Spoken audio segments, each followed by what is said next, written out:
আসসালামু আলাইকুম এভরিওয়ান। অনেকদিন পর আপনাদের মাঝে নিয়ে এসেছি শেষ আলোতে তুমি, লেখিকা জারিফা আঞ্জুমিন। পর্ব ৮। সন্ধ্যাবেলার আকাশ। নাহার আর তুষারের গাড়ি ধীরে ধীরে এগিয়ে যাচ্ছে। নাহার জাহান বাড়ির সকলে ওই গাড়ি যতক্ষণ দেখা যাচ্ছিল ততক্ষণ তাকিয়েছিল। এর মধ্যে আরিফ জাহান বললেন, রাত হয়ে যাচ্ছে, সবাই বাড়ির উদ্দেশ্যে রওনা দাও।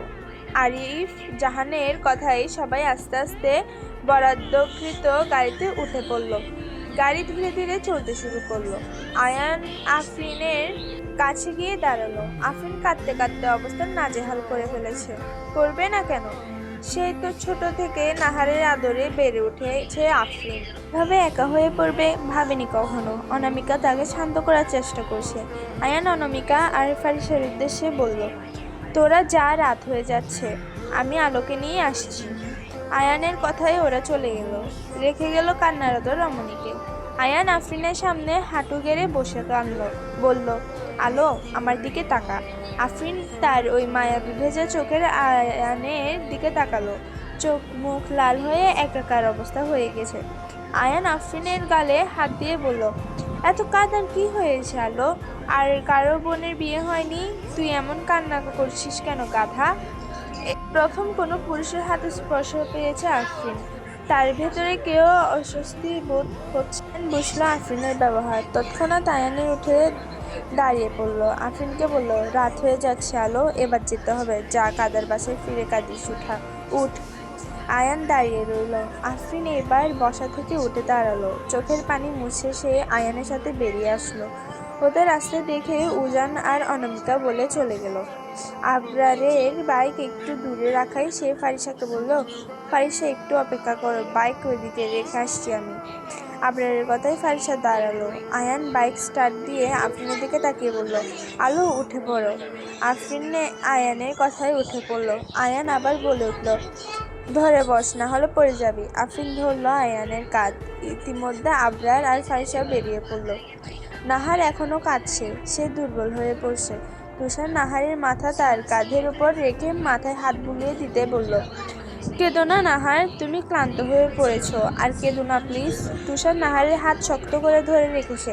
সে আবার বলে উঠল, আমার ঘরের রানী, আর কেঁদো না, এখন থেকে তোমাকে আর কাঁদতে দিব না। নাহার তুষারের হাত ধরে বলল, তুষার, আমার কেমন জানি লাগছে।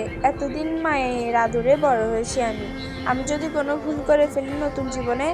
কিছু হবে না নাহার, আমি আছি না তোমার পাশে, সব কিছু ঠিক থাকবে। তোমার এত গিল্টি ফিল করতে হবে না। তুমি আর আমি সব মানিয়ে নিব। নাহার তুষারের কথায় ভরসা পেল। সে এক স্বস্তির নিঃশ্বাস ফেলল। আয়ান মাঝপথে বাইক থামিয়ে দিল, পিছনে ফিরে বলল, আলো বাইক থেকে নাম। সেও চুপচাপ নেমে গেল। তার মন যেন কোথায় হারিয়ে গেছে। আয়ান বাইক এক সাইডে রেখে আফরিনের পাশে এসে দাঁড়িয়েছে।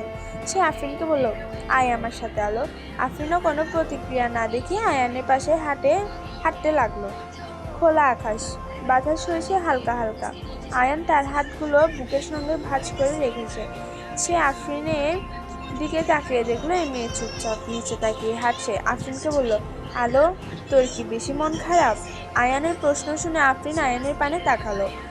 আফরিন আয়ানকে কিছু বলল না। আয়ান আবার বলে উঠল, ঘুরতে যাবি আলো? কোথাও ঘুরতে নিয়ে যাবেন আরাফাত ভাই? হাঁটতে থাকো আমার সাথে, তাহলে হবে। হাঁটতে হাঁটতে একটি লেকের পাড়ে এসে থামলো। চারদিকে নিস্তব্ধ হয়ে আছে। আয়ান বলল, বেঞ্চে বস। আফরিন বসলো। সে কিছুক্ষণ চুপ থাকার পর বলে উঠল, আরাফাত ভাই, সবাই কেন আমাকে ছেড়ে চলে যায় বলতে পারেন?